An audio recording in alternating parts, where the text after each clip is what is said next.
तो स्वागत है साथियों आज की इस कबीर जन विकास समूह द्वारा आयोजित परिचर्चा में। मैं विनीत तिवारी आपके बीच कुछ बातें कबीर दास को याद करते हुए, संत कबीर को याद करते हुए आपके सामने रखूँगा, जो श्रम की गरिमा से संबंधित हैं। ज़रूरी नहीं है कि हम सारी उद्धरण कबीरदास जी से ही लेंगे, लेकिन उनकी कविताओं के, उनके पदों के, उनके शब्द के हिस्सों में से कुछ चीज़ों को लेते हुए हम आगे श्रम के बारे में विचार करेंगे। तो सबसे पहले मैं अपने साथी सुरेश पटेल, छोटू भारती, विनोद आदि साथियों का शुक्रिया अदा करना चाहता हूं कि उन्होंने मुझे आज के दिन एक बात रखने के लिए, जो कबीर की पूरी फ़िलॉसफ़ी से, उनके पूरे फ़लसफ़े से, उनके दर्शन से संबंधित है, मुझे बात रखने के लिए यहाँ आमंत्रित किया। और साथ ही ये भी याद करना चाहता हूँ कि आज हमारी बहुत ही हमारे समय के कबीर की तरह से हम जिसे कह सकते हैं, कॉमरेड पेरिन दाजी जो इंदौर में थीं और कुछ वर्ष पहले उनका निधन हुआ, उनका भी आज जन्मदिन है। तो उन्हें भी याद रखते हुए हम आज की बातों को करेंगे आगे। तो सबसे पहले और हाँ, आज पूर्व संध्या भी है संविधान दिवस की, और कबीर की तरह की जो सोच थी और कबीर जैसे अनेक मनुष्य चेतना के और मनुष्यता के जो संवाहक स्वर थे, पूरे भक्ति आंदोलन में रहे हों या उसके पहले से, जो लोकायत से और बौद्ध दर्शन से शुरू होकर के एक प्राचीन दार्शनिक परंपरा के हिस्से बनकर के भारत की दार्शनिक परंपरा में आते हैं, जिन सबको समाहत करके, और केवल भारत ही नहीं बल्कि वैश्विक दृष्टि से मनुष्यता के लिए उपयुक्त और बेहतरीन समझे जाने वाले मूल्यों को समाहित करके जो संविधान बनाया गया था। तो कल संविधान दिवस भी है, आज संविधान दिवस की पूर्व संध्या है। हम डॉक्टर बाबा साहेब अम्बेडकर को और संविधान को भी अपना सम्मान पेश करते हैं और कोशिश करते हैं कि जो संविधान में वर्णित मूल्य हैं, जो लोकतंत्र को और मनुष्यता को बेहतर स्थिति की ओर ले जाने के लिए वर्णित किए गए हैं, हम उनमें इजाफा कर सकें। जो उनमें वर्णन किया गया है उसे तो बचाएं ही, लेकिन उनमें और इजाफा भी कर सकें। क्योंकि जैसा हम सब जानते हैं कि संविधान किसी देश और समाज के लिए एक इस तरह का एक ग्रंथ होता है, एक पवित्र ग्रंथ होता है, जिस ग्रंथ को हम समय और समाज के सापेक्ष उसके भीतर तब्दीलियां ला सकते हैं। एक धर्म ग्रंथ में और हमारे संविधान में ये फ़र्क है कि हम संविधान को 1000 बार बेहतरी के लिए बदल सकते हैं, जबकि किसी धर्म ग्रंथ के किसी हिज्जे को भी अगर आपने छेड़ने की, सही करने की कोशिश की, तो आपके ऊपर धर्म विरोधी होने का आरोप लग सकता है। और उसके लिए जो धर्मांधता में लिपटे हुए लोग हैं, जो एक अंधभक्ति की मानसिकता से ग्रस्त लोग हैं, वे इस बात को पूरी तरह से मिटा भी सकते हैं कि ऐसी किसी संभावना को ख़त्म कर सकते हैं जिसमें आप किसी धर्म ग्रंथ के भीतर मौजूद किसी गलत बात की ओर इशारा कर सकने के काबिल भी रह पाएँ। तो बहरहाल मैं सबसे पहले कबीरदास जी की ही कुछ बातों से शुरू करता हूँ, क्योंकि हम जिस बारे में बात करने जा रहे हैं वो श्रम की गरिमा की बात है। और कबीरदास जी जिस दर्शन को मानते हुए अपनी कविताओं के जरिए हमारे सामने आते हैं, जिस दर्शन को वो प्रकट करते हैं, वो एक निर्गुण दर्शन है। वो भक्ति में भी निर्गुणता है, और उसके साथ ही वे कई स्तरों पर आप देखेंगे कि पूरी तरह से हम जिसे मटीरियलिस्ट, भौतिकवादी, जो पदार्थवादी दर्शन है, उसके इर्द गिर्द कबीरदास जी अपनी बात करते हैं। ऐसे बहुत सारे उनके हमारे पास में वो मिलते हैं, ऐसे पद जिसमें वो ये कहते हैं कि हिंदू और मुसलमान तुम क्या अलग अलग अल्लाह और भगवान को याद कर रहे हो, जो कुछ भी है जीवन में वो सब यही है, जो जो अच्छा है और जो बुरा है वो यही जीवन है, और इस जीवन के आगे पीछे कोई और जीवन नहीं है। उसके साथ ही वो ये भी कहते हैं कि जो तुम्हारा साहिब है, यानी जिसे तुम भगवान कह रहे हो, वो कहीं बाहर किसी 7 समंदर के पार नहीं है, वो 7 आसमानों के पार नहीं है, वो तुम्हारे अपने भीतर है। मोको कहाँ ढूंढे रे बंदे, मैं तो तेरे पास में। तो इस तरह से कबीरदास ने जो एक तत्व चिंतन है, ईश्वरीय तत्व चिंतन है, उसे काफ़ी हद तक मानवीय रूप दे दिया था।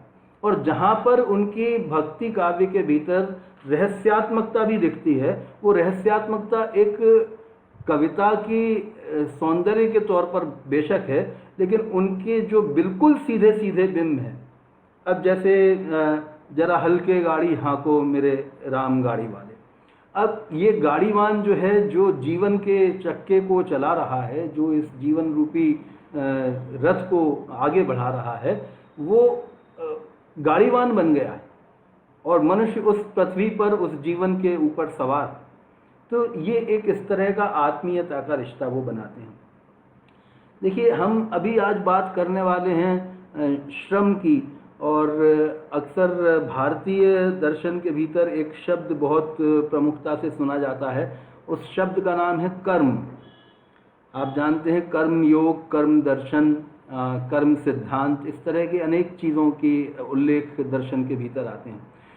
अब कर्म के बारे में जो प्रमुखता से बात की जाती है, कबीरदास जी धर्म के बारे में नहीं बल्कि प्रमुखता से कर्म के बारे में बात करते हैं, और कर्म का आशय क्या है और कर्म के आशय को किस तरह से बदला गया है, थोड़ी सी बात हम उस तरफ से भी करेंगे। लेकिन मैं ये कहना चाहता हूँ कि कबीरदास जी अपने निर्गुण जो दर्शन है उसके भीतर आगे बढ़ करके वे कई जगहों पर लोकायत की परंपरा से, चारवाक परंपरा से अपने आप को जोड़ लेते हैं। वे केवल भक्ति कवियों की जो परंपरा है उससे अधिक है, ये बात निश्चित रूप से ध्यान दी जानी चाहिए। हालांकि मैं यहाँ पर व्याख्यान कबीरदास जी पर नहीं दे रहा हूँ, लेकिन फिर भी जो मैंने पढ़ा है, सुरेश पटेल जी ने एक बहुत अच्छी किताब कहत कबीर नाम से उन पर निकाली है, जो एक संकलन है अलग अलग तरह से कबीरदास जी को जो हमारे समय के विद्वानों ने देखने की कोशिश की है, उन सब के लेखों का संग्रह है, और उसमें बहुत सारे जो बहुत चर्चित पद्य हैं कबीरदास जी के, वो पद भी उसके अंदर संग्रहित हैं। तो उनकी उससे भी, और फिर डॉक्टर धर्मवीर की स्थापनाओं को देखते हुए, डॉक्टर पुरुषोत्तम अग्रवाल की स्थापनाओं को देखते हुए, डॉक्टर मैनेजर पांडे और डॉक्टर नामवर सिंह आदि आदि, इन सबको पढ़ते हुए जो मुझे लगा, उस मुताबिक मुझे लगता है कि वे केवल भक्ति कवियों की परंपरा के एक कवि भर नहीं हैं। इस बात को समझने की ज़रूरत है, क्योंकि उनमें एक समाज सुधारक और उनको मानने वालों का एक, जैसे हम कह सकते हैं, सहज ही उनकी बातों को मानकर उनका अनुयायी हो गया एक समाज का हिस्सा भी उनके साथ। इसलिए वो अगर देखा जाए तो गुरु नानक के अधिक करीब बैठते हैं। हालांकि कबीरदास जी ने अपनी ओर से किसी पंथ को, किसी धर्म को का प्रवर्तन नहीं किया, लेकिन अगर वे चाहते तो जैसे हम आज गुरु नानक जी के अनुयायियों को देखते हैं, उसी तरह से कबीर पंथियों का भी एक बहुत बड़ा समुदाय है, जो देश में ही नहीं, देश दुनिया के अलग अलग हिस्सों में फैला हुआ है, जो सूरीनाम में है, मॉरिशस में है, और जो हिंदुस्तान में कई जगहों पर है। और वो सब जो हैं वो निर्गुणिया कबीर को गाने वाले, कबीर की बात को सुनने वाले, अपने भीतर कबीर को उतारने वाले जो लोग हैं, उनके भीतर कबीर के कहे गए मूल्य जीवन मूल्यों की तरह से प्रतिष्ठित हैं। ये अलग बात है कि हम देखते हैं कि बुद्ध को मानने वालों के भीतर भी, या महावीर को मानने वालों के भीतर भी अपरिग्रह जैसी चीज़ें अब नहीं रह गईं, और उनके भीतर भी लोभ, अहंकार आदि चीज़ों ने कब्जा जमा लिया। तो इसी तरह से कबीर को भी मठों के भीतर अगर कैद किया जाएगा तो जाहिर है कि कबीर के जो मूल्य हैं वो कितने माने जा सकेंगे, कितने नहीं, लेकिन कबीर के नाम पर मठ ज़रूर स्थापित किए जा सकेंगे। इससे कबीर का नाम तो जीवित रहेगा, लेकिन कबीर का दर्शन कितना जीवित रहता है ये एक संदेह की बात है। और अब तक जितने भी तरह के मठ, जितने भी दार्शनिकों के नाम पर बने हैं, हमने देखा है कि उनमें उनकी विचारधारा का ह्रास ही हुआ है, उनमें उनकी विचारधारा पल्लवित पोषित नहीं हुई, आगे नहीं बढ़ी है। तो मैं समझता हूँ कि जो मैं बात कर रहा था कि कर्म की, ये भारतीय दर्शन परंपरा में धर्म कर्म, ये दो चीज़ें इस तरह से, ये दो शब्द इस तरह से शामिल हैं जो लगभग एक दूसरे के साथ जिनका अभिन्न रिश्ता माना जाता है। क्योंकि कर्मण्यवादिका रस्ते माँ फलेषु कदाचन, ये धर्म की सीख है कि कर्म को किए जाओ और फल की इच्छा मत करो। अब ये गीता का श्लोक जो है वो कितना कारामद है, और कबीर अगर होते इस पर भाष्य देने के लिए तो किस तरह का भाष्य कबीर इस श्लोक का करते वो अलग बात है। लेकिन मेरे हिसाब से ये श्लोक ये कहता है कि आप कर्म किए जाएं तो धर्म आपके उस कर्म की रक्षा करेगा, उसके प्रतिफल की रक्षा करेगा। ये और दिलचस्प बात है कि धर्म शब्द का प्रारंभ ही धार्यते इति धर्म, जो हम जानते हैं कि परिभाषा जो है वो संगठित धर्मों के आने के बाद परिभाषा भले बदल गई हो, लेकिन पहले ये था कि जो वस्तु, जो व्यक्ति जिस तरह के गुण धारण करता है वही उसका धर्म है। तो उस लिहाज से देखा जाए तो हमारे कर्म ही हमारे धर्म होते थे। हमारे कर्म जो हैं वो, अब कर्म क्या होता था? कर्म का मतलब है कोई कार्य करना, और कार्य करना है अगर आपको, तो कार्य तो आप अनेक तरह के करते हैं अपने मन को प्रसन्न रखने के लिए। अगर आप बागवानी करते हैं तो वो भी कार्य है। अगर आप अपने आप को प्रसन्न रखने के लिए कोई खेल खेलते हैं तो वह भी कार्य है। लेकिन कर्म में और श्रम में फ़र्क है, और यहाँ हमें आकर के ये समझना चाहिए कि श्रम जो है वो एक कमोडिटी है। जो श्रम करता है, जो मतलब वो कर्म तो करता ही है, जो श्रम करता है वो कर्म तो करता ही है। और इसीलिए इस बात को समझने की आवश्यकता है कि जिन लोगों ने अपने आप को जीवित रखने के लिए भी कर्म किया, जैसे हमारे आदिवासी समाजों के लोग, उन्होंने दरअसल वो कर्म अपने आगे आने वाली पीढ़ियों के लिए, यानी हमारे आज तक जो हम जीवित हैं और जो आज इस कंप्यूटर के ज़रिए एक दूसरे से बात कर रहे हैं, इसकी जड़ में अगर हम खोदते जाएंगे तो उनका कर्म निकलेगा, जिन्होंने जीवित रहने के लिए शिकार करना सीखा, जिन्होंने जीवित रहने के लिए क्या खाया जा सकता है, क्या नहीं खाया जा सकता, इसके प्रयोग अपने ऊपर करके देखे होंगे। जाने कितनी जड़ी बूटियां, कंदमूल, फल खा करके वे मरे होंगे। तब कई पीढ़ियों के बाद में उनके भीतर ये ज्ञान संचित हुआ होगा कि इस पत्ती को, इस पेड़ को, इस फल को, इस भाजी को खाया जाना उचित है, इस जीव को, इस जंतु को, इस मछली को खाया जाना उचित है या नहीं है, या इससे जीवन के लिए कोई खतरा पैदा हो सकता है। कितने सैकड़ों वर्षों तक इस तरह के प्रयोग होते रहे होंगे और लोग मरते रहे होंगे, और तब जाकर के ये ज्ञान संचित हुआ कि हम ये सब्जी, ये भाजी, ये मांसाहार के रूप में प्रयोग किए जाने वाले जीव जंतु ये खाए जा सकते हैं, और क्या चीज़ें अखाद्य हैं जिन्हें नहीं खाया जा सकता। मसलन टमाटर खाया जा सकता है, लेकिन टमाटर के जो पत्ते हैं उनके भीतर वो तो विषाक्त होते हैं।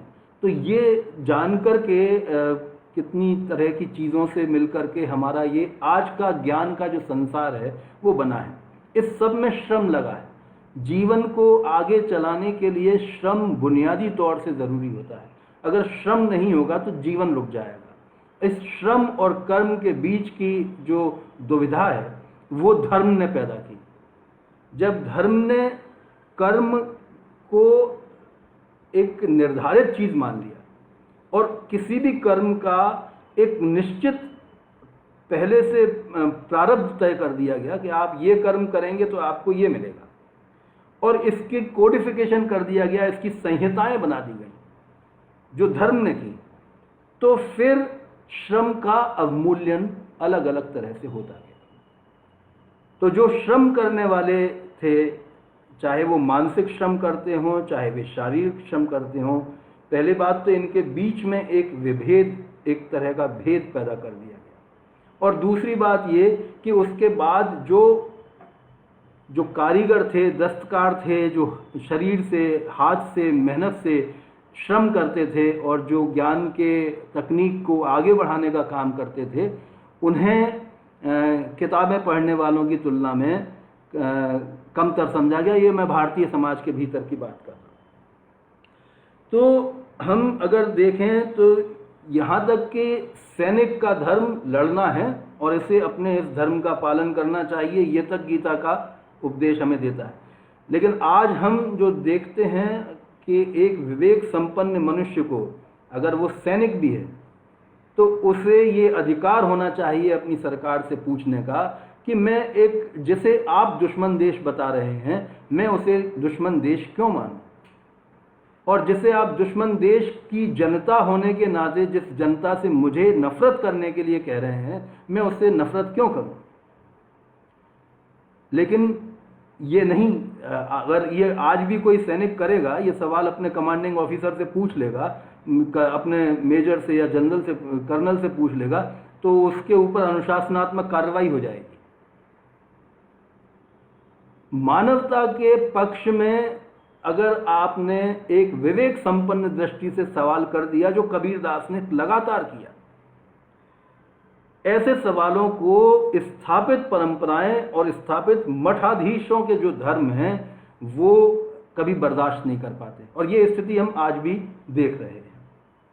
तो बहरहाल यहाँ तक कि फांसी देने को भी, अगर जल्लाद जो है वो फांसी देने से मना कर देता, मान लीजिए मना कर देता कि मैं जो है भगत सिंह को फांसी नहीं दूंगा क्योंकि ये तो अपने देश के लिए लड़ रहा है और जो ये बात कह रहा है वो सही है, तो पता चलेगा कि जल्लाद को ही फांसी दे दी जाती है या उसको गोली से उड़ा दिया जाता है। तो इस तरह के धर्म ने कर्म को इस तरह की रूढ़िगत व्याख्याओं के भीतर और संहिताओं के भीतर बांध दिया कि उस पर सवाल नहीं किया जा सकता। इससे श्रम का और कर्म का एक अलग तरह का विभाजन, जो कि बहुत ही गलत किस्म का विभाजन था, ये हो गया। ये पूरा धर्म का फैलाया हुआ वितंडा था। धर्म के आने के पहले सोचिए जीवन किस रूप में हमारे सामने था। मनुष्य सबसे पहले हम जानते हैं कि उसने शिकार करना सीखा, कंद मूल खाए, फल खाए, खोदना सीखा, फिर उसके बाद खेती सीखी। खेती करने के लिए उसे श्रम की जिस तरह के श्रम की आवश्यकता हुई, उसके लिए उसने मवेशियों से काम लेना सीखा, पशुओं से काम लेना सीखा, और पशुओं से काम लेने के बाद में चूंकि उसे पशुओं, तो इसलिए पशुपालन सीखना पड़ा, और पशुपालन सीखने के लिए फिर जब पशु उसके साथ में रहने लगे तो उसने उन पशुओं से चीज़ें जो तैयार होती थी, गाय, बैल, भैंस की जो चमड़ा मिलता था, वो जो मांस मिलता था, उससे उसने अलग तरह की चीज़ों को बनाना सीखा। मिट्टी के बर्तन बनाने सीखे, बढ़ई के ज़रिए जो है वो हल बनाना सीखा। इस तरह की तकनीक इन लोगों ने विकसित की और ये नई किस्म की चीज़ें बनी। बताते हैं, एक किताब है मेरे पास में जिससे ही मुझे असल में आज की इस चर्चा का शीर्षक भी सूझा था, श्रम की गरिमा। वो किताब कांचा इलैया ने लिखी, जो तेलुगु के एक बड़े राइटर हैं और जिन्होंने बहुत अच्छा लेखन भी किया है और बहुत उत्तेजक रूप से भी उन्होंने कई चीज़ों को लिखा है। तो उन्होंने एक जगह पर लिखा है कि इन सब चीज़ों को सीखते सीखते आज हम जिस स्थिति में पहुँचे हैं, ताकि हमें खाना मिलने लगा, हमें भरपेट खाना मिलने का, हम अनाज उगाने लगे, हमें पर्याप्त एक साफ सुथरा खाना मिलने लगा जो सुरक्षित है। इसकी वजह से हमारे जीवन की वर्ष बढ़ गए। 5000 ईसा पूर्व वो बताते हैं कि 5000 ईसा पूर्व मनुष्य की जो जीवन की कुल उम्र थी स्त्री पुरुष की, वो 30 से 35 बरस के बीच में थी। आज हम लोग 80 साल 90 साल के जीवन को भी, लोगों को भी जीता हुआ देखते हैं। लेकिन इसी में ये भी हुआ कि आप ये देखिए कि किस तरह से श्रम को भारत के भीतर दोयम दर्जे की स्थिति में ला दिया गया, जहां जिन समाजों के भीतर इस तरह की तकनीक को बढ़ाने वाले और इस तरह के श्रम को करने वाले लोग थे और जहां उन्हें सम्मान दिया जा रहा था, वो समाज आगे बढ़े। जबकि भारत जैसा जो समाज, जहां पहले से ही हम एक नागर सभ्यता में जा चुके थे, हमें कई जगह खुदाई के दौरान नगरों के अवशेष मिलते हैं जो ईसा पूर्व के भी नगर हैं, वो बसे हुए थे, जहां हम सिंचाई की व्यवस्था सीख चुके थे, जहां हमारे पास में पूरी योजनाबद्ध तरीके से नगर को विकसित करने की तकनीकें थीं। ऐसी सब चीज़ों के हमारे पास में होने के बाद, विरासत होने के बाद, जब धर्मों ने विघटनकारी काम शुरू किया, श्रम को निचली जातियों के भीतर दर्ज कर दिया, तो हमारे समाज का पतन वहाँ से हम देखते हैं कि शुरू हुआ। आप देखिए कि 303 ईसा में रोम सम्राट ने एक फरमान जारी किया, जिस फरमान में उन्होंने लिखा कि बकरी, भेड़, मेमने, लकड़बग्घे, हिरण, जंगली भेड़, भेड़िए, चित्राल, ऊद बिलाव, भालू, सियार, मछली, तेंदुए और शेर की खालें और उनसे बना चमड़ा, इन सब के उच्चतम मूल्य घोषित किए गए। यानी इन चीज़ों से जो लोग काम करते थे, जो इनकी खाल निकालने का काम करते थे, उन्हें उच्चतम मूल्य दिए गए। और ऐसे जो कारीगर थे, जो चर्मकार थे, उन्हें समाज में एक प्रतिष्ठित हैसियत दी गई। अब आप देखिए कि उसी दौरान भारत में पहली सदी में मनुस्मृति में क्या लिखा जाता है। वो लिखते हैं, ये है अध्याय 10 पद 46 से 50 मनुस्मृति में, परंपरागत रूप से जाति बहिष्कृत माने गए लोगों को अपनी गुजर बसर घोड़ों और रथों के रख रखाव, चिकित्सकीय उपचार, बढ़ईगिरी, मछली मारने, पशुवध करने, चमड़े का काम करने, ढोल बजाने आदि कामों द्वारा करना चाहिए। यानी जिन्हें जाति बहिष्कृत जिनको माना गया है, उन्हें इन सब कामों के जरिए अपना जीवन यापन करना चाहिए। यानी ये काम इतने हैं, नीचे समझे गए। इन जातियों को टीलों, पेड़ों और शमशान के पास तथा पहाड़ों और जंगलों में रहना चाहिए। अछूत गांव के बाहर रहें, फेंके हुए कटोरों का प्रयोग करें और टूटे हुए बर्तनों में भोजन करें। कुत्ते और बंदर इनकी संपत्ति है। ये देखिए, तो एक तरफ श्रम करने का ये इनाम भारतीय जाति व्यवस्था, जो ब्राह्मणवादी व्यवस्था बनी, उसने इन लोगों को दिया। तो जाहिर है कि जो हमारे यहाँ पर जब धर्म का अगला चरण आया, तो हम जिसे समझ सकते हैं कि जब धर्म का अगला चरण आया हमारे यहाँ पर, तो उसमें उसकी विशेषता, भारत के भीतर जो धर्म आया और दुनिया के दीगर हिस्सों के भीतर जो धर्म आया, उसमें एक विशेष फर्क जो आप देख सकते हैं, वो ये है कि यहाँ धर्म के साथ साथ जातियाँ भी हैं। और जाति व्यवस्था ने हमारे एक ही समाज के भीतर लोगों को इस तरीके से विभाजित कर दिया कि एक मनुष्य जो शाकाहारी है, जो मांस देख करके, जिसे पशु का मांस देख करके जिसे घृणा आ सकती है, जिसे करुणा आ सकती है, लेकिन वही मनुष्य किसी अपने से नीची माने जाने वाली जाति के मनुष्य के ऊपर होते हुए अत्याचारों को देखने के बाद भी कतई विचलित नहीं हो।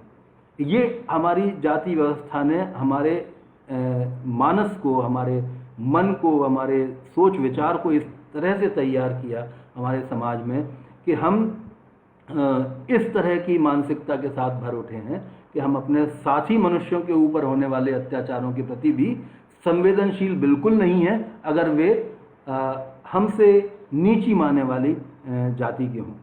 तो अब वो धर्म हमारे यहाँ पर जाति व्यवस्था के रूप में जिस तरह से बना, तो उसमें एक ब्राह्मणवादी व्यवस्था ने वर्चस्व अपना स्थापित कर लिया कि किसी भी तरह से छोटा सा एक तबका जो श्रम नहीं करेगा, लेकिन जो दूसरों के श्रम की पैदा की हुई वस्तुओं के ऊपर अपने आप को निर्भर करेगा।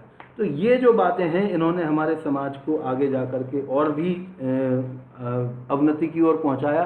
और ये बात भी कान चैलैया कहते हैं कि जो लोग पढ़ रहे हैं, आईआईटी में पढ़ रहे हैं, आईआईएम में पढ़ रहे हैं, इन लोगों को जो हाथ से किए जाने वाले काम हैं, यानी आज 15 लाख लोग जो है वो सफाई कर्मचारी के रूप में काम कर रहे हैं, जिन्हें गटर के भीतर उतरना पड़ता है, जो जिनमें से कई हजार लोग मारे जाते हैं। बताते हैं कि अब तक कश्मीर में जिन फौजियों ने और जिन नागरिकों ने जानें गंवाई हैं आतंकवाद से लड़ने में, उनसे ज़्यादा संख्या हमारे देश में उन लोगों की है जो गटर में मर गए हैं गंदगी साफ करते हुए। तो इस पूरी तकनीक का क्या मायना है? अगर वो तकनीक, अगर आप लोगों को फिल्म याद हो, 3 इडियट्स नाम की एक फिल्म थी आमिर खान की, जिसमें वो इस तरह की बात कहते हैं कि जो तकनीक है वो हमारे श्रम को आसान करने में काम आनी चाहिए। तकनीक का आशय यही है। तो हमने तकनीक बनाई कि हम यहाँ बैठ कर के एक दूसरे से हज़ारों मील दूर बात कर सकते हैं, लेकिन हमने ये तकनीक अभी तक क्यों नहीं ईजाद की? क्योंकि हमारे पास में रहने वाला जो व्यक्ति है, हमारे शहर में, हमारे गांव में रहने वाला जो व्यक्ति है, उसे ऐसी नारकीय परिस्थितियों में काम न करना पड़े। हम पिछले दिनों से जो वेबिनार्स मजदूरों के ऊपर आयोजित कर रहे हैं अपने जोशी अधिकारी संस्थान के द्वारा, उसमें ये बात बार बार उभर करके आई कि जो सफाई कर्मचारी हैं, आंगनवाड़ी या आशा की जो महिलाएं हैं जो श्रम करती हैं, जिनके ऊपर आपने कोविड महामारी से निपटने का पूरा दारोमदार सौंप दिया। अफसर तो बड़े बड़े अपने कोविड के जो पीपीई किट्स पहन करके घूम रहे हैं, लेकिन इनको केवल मुंह पर कपड़ा बांध करके छोड़ दिया लोगों के सर्वे करने के लिए। और वो सर्वे करने के लिए गाँव में जब घर जाती हैं और अगर उन्हें पता चलता है कि किसी के यहाँ कोई पॉजिटिव निकला है, तो अगर वो पोस्टर लगाना चाहती हैं या बताना चाहती हैं कि इनके यहाँ पॉजिटिव है, तो उनके पूरे घर के खानदान के लोगों की पिटाई वो दबंग व्यक्ति कर देता है जो ऊंची जाति का है या आर्थिक रूप से उनसे बड़ी हैसियत का है। तो हमने इन लोगों के लिए कुछ नहीं किया, क्योंकि ये लोग जो है इनको मनुष्य नहीं मानती हमारी व्यवस्था। तो मैं अब आता हूँ उस व्यवस्था के ऊपर, क्योंकि श्रम की स्थिति अलग अलग व्यवस्थाओं में अलग अलग होगी। देखिए, हमेशा ये संघर्ष है कि श्रम क्या चीज़ है। जैसे हमने कहा, तो श्रम जो है एक कमोडिटी है, जिसके एवज में हम कोई और चीज़ हासिल करते हैं। हम पूंजीपति के पास जाते हैं, हमारे पास श्रम है, तुम्हारे पास पूंजी है, तुम हमें ये पूंजी के साथ, या मतलब पूंजी यानी मीन्स ऑफ प्रोडक्शन है, आपके पास फैक्ट्री है, मशीन है, उत्पादन के साधन हैं, आपके पास में अनाज है, आपके पास में कारखाना है, तो मेरे पास में श्रम है। तो मैं एक पूंजीपति के पास जाता हूं और ये कहता हूं कि भाई मेरे श्रम की जो एक्सचेंज वैल्यू है वो तय कर लीजिए और हम जो है आपके लिए काम करेंगे, इसके एवज में आप मुझे क्या कहेंगे, मेहनताना देंगे। अब वो मेहनताना जो दिया जाता है, इस पूरी पूंजीवादी व्यवस्था में ये एक दिलचस्प बात है जानने की, और ये बात सबको जाननी चाहिए, क्योंकि कबीरदास जी जैसे समाज को बनाने की बात करते हैं, वैसा समाज इस बात को जाने बिना नहीं बनाया जा सकता, जिसमें मनुष्य मनुष्य बराबर हों और मनुष्य द्वारा मनुष्य का शोषण खत्म हो जाए। वो वैसा समाज बनाने के लिए ये आवश्यक है कि हम पूंजीवादी व्यवस्था जो पूरी तरह मुनाफे पर केंद्रित है, उस व्यवस्था को बदल डालें। अब ये है कि पूंजीवादी व्यवस्था क्या है, तो पूंजीवादी व्यवस्था चलती कैसे है। पूंजीवादी व्यवस्था के चलने का यही एक धुरी रहती है कि एक किसी के पास में उत्पादन के साधन हैं, पैदावार के साधन हैं, मान लीजिए ज़मीन है, और मेरे पास में श्रम है, तो मैं आपकी ज़मीन पर आकर के काम करने को तैयार हूँ, मैं आपके कारखाने में आकर अपना श्रम देने के लिए तैयार हूँ। अब बाकी दुनिया की जितनी चीज़ें हैं, उन चीज़ों में और मनुष्य के श्रम में एक बुनियादी फ़र्क है। देखिए, जो आप पौधे से पेड़ बना सकते हैं, पेड़ से उसे फलदार पेड़ बन सकता है, कुदरत उसको बनाती है, लेकिन जब तक मनुष्य का श्रम उसके साथ में संपर्क में नहीं आएगा, तब तक उसकी कोई कीमत, वैल्यू नहीं होगी। अब उस पेड़ को लगाने, उस फल को पैदा करने, या कोई कंपनी के भीतर, किसी फैक्ट्री के भीतर एक कमीज बनाने में जो श्रम लगा, तो आप उस कमीज के लिए लगने वाला कपास छोड़ दीजिए उसमें लगने वाले बटन की वो छोड़ दीजिए, और 8 घंटे लगाए, मान लीजिए एक दिन में मैंने एक कमीज बनाई, तो उस 8 घंटे के एवज में अब जो पूंजीपति मुझे मेहनताना देगा, वो मेहनताना दरअसल मेरे पूरी मेहनत का सही मेहनताना नहीं होगा। ये बात हम सबके समझ में आती है, क्योंकि अगर वो उतना ही मेहनताना होगा तो कल से पूंजीपति की संपत्ति नहीं बढ़नी चाहिए। अगर मेरे 8 घंटे के श्रम के बराबर वो शर्ट की वैल्यू है तो वो उसको देगा, और बाजार में उसको जब बेचता है तो उसके एवज में मुझे जो वो देता है वो 8 घंटे से कम के श्रम की कीमत देता है। वो उतनी कीमत देता है जितनी कि मेरे जीवन यापन के लिए आवश्यक होती है, ताकि मैं कल फिर से काम पर आ सकूं। पहले की जो सामंती व्यवस्था थी, उस व्यवस्था के भीतर गुलाम व्यवस्था थी, दास प्रथाएं थी। वहाँ पर आप दास को बिना खाना खिलाए, बिना पानी पिलाए लगातार उससे काम ले सकते थे, लेकिन पूंजीवादी व्यवस्था के भीतर आप ऐसा नहीं करते। आप एक मंडी लगाते हैं, बाजार लगाते हैं, जिसमें श्रम भी है और जिसमें पूंजीपति भी है। तो श्रम अपने आप को बेचने के लिए तैयार है, पूंजीपति वो सौदा करने के लिए तैयार है। लगता ये है कि इसमें क्या गलत है, लेकिन गलत जो है वो ये है कि इस व्यवस्था के भीतर ये अंतर्निहित है कि श्रम एकमात्र चीज है, मनुष्य का श्रम दुनिया की ऐसी जो सरप्लस वैल्यू क्रिएट करता है, जो अपने श्रम से ज्यादा का मूल्य उत्पादित करता है, जिसे हम अतिशेष मूल्य कहते हैं। तो इसलिए मैंने जो श्रम किया, 8 घंटे में मैंने जो शर्ट बनाई, वो शर्ट के एवज में मुझे जो मेहनताना मिलेगा वो हो सकता है केवल 4 घंटे के बराबर का मेहनताना हो सकता है 2 घंटे के बराबर का मेहनताना हो। अगर मैं ज़्यादा झगड़ा करूंगा, यूनियन बना लूंगा, कलेक्टिव स्ट्रगल करूंगा तो 5 घंटे के बराबर का कर देंगे। लेकिन 8 घंटे का श्रम की एवज में 8 घंटे का मेहनताना पूंजीवादी व्यवस्था कभी नहीं देगी, वरना उनके पास में एक्यूमुलेशन यानी संपत्ति का एकत्रीकरण नहीं होगा।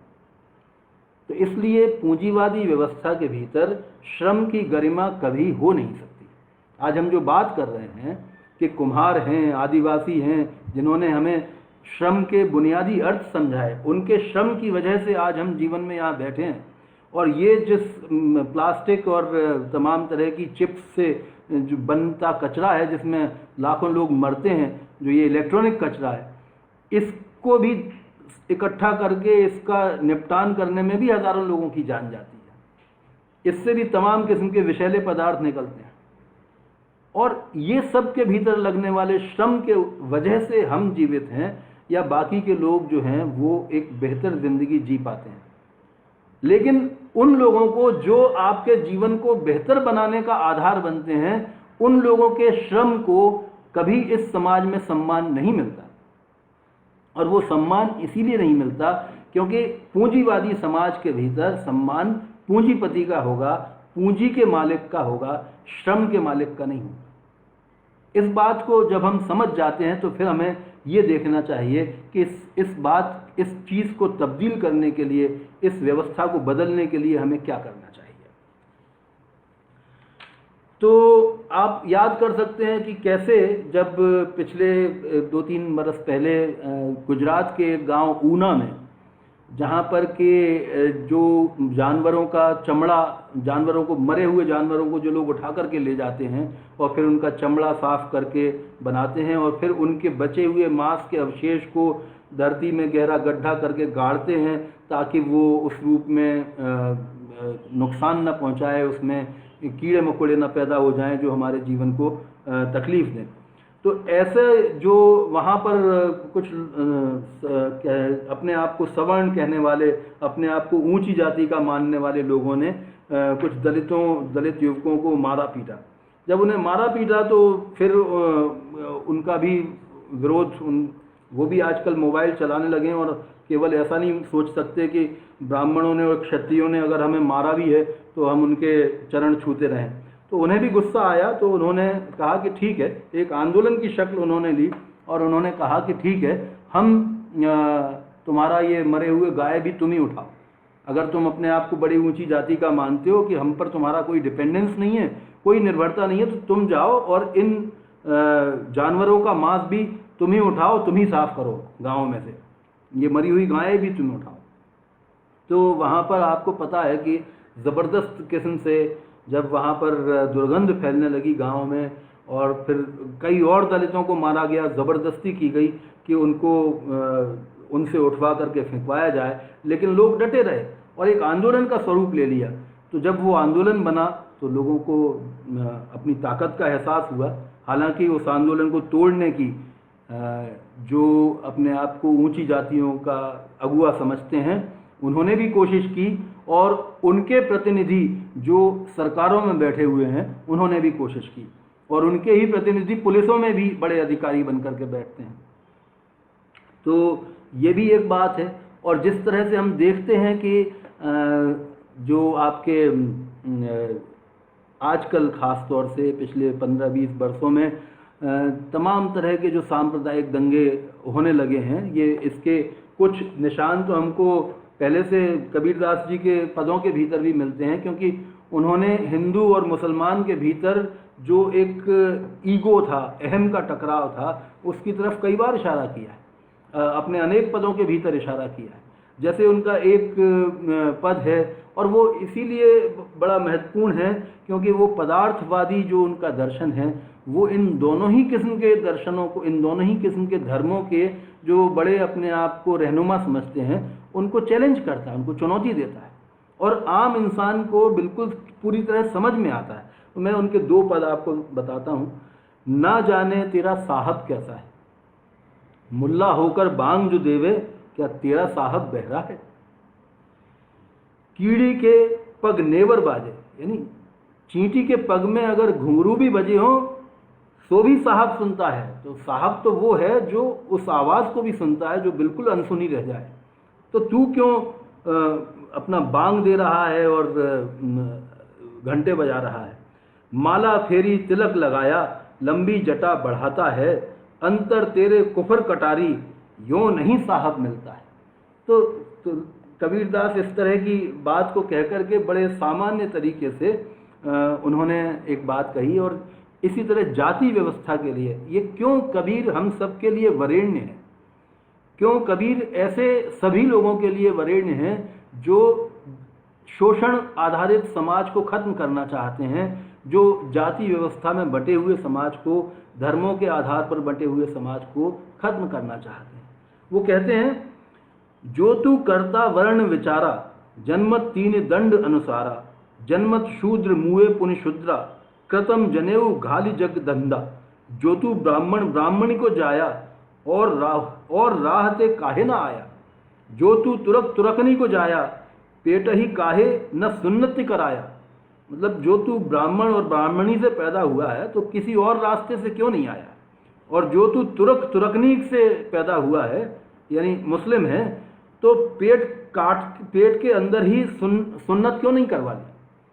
कारी पियरी दूह गाई, ताकर दूध देहु बिलगाई, छाड़ू कपट नर अधिक सयानी, कहीं कबीर भज सारंग पानी। मतलब कह रहे हैं कि काली पीली गाय को धोकर मिला देने से भी दोनों दूध ही बनेंगे ना, उन्हें मिला देने से क्या तुम उन्हें अलग अलग कर सकते हो। तुम अपने आप को श्रेष्ठ सिद्ध करने के लिए कितनी भी चालाकी करते हो, अपने निज स्वरूप में स्थित हो जाओ। ये दोनों पद मैंने कहत कबीर जो संपादन और अनुवाद किया है सुरेश पटेल जी ने, उनकी किताब से लिए। लेकिन मैं जो आपसे बात कर रहा था उसमें आखिरी हिस्से में अपनी बात पर आ रहा हूँ। तो जो श्रम के अतिशेष मूल्य को अधिग्रहण करते जाने की वजह से इस पूंजीवादी समाज ने जैसा समाज बनाया है, तो भारत के भीतर हम देखते हैं कि वो समाज कभी हिंदू मुसलमान के नाम पर, कभी जातियों के नाम पर जिस तरह बंटवारा करके आपस में लड़वाया जाता है। और हमारे यहाँ 116 से 119 अरबपति हो जाते हैं, लेकिन हमारे देश की 80% आबादी ऐसी रहती है जिसके पास में 2 वक्त की रोटी का इंतजाम नहीं हो पा रहा है।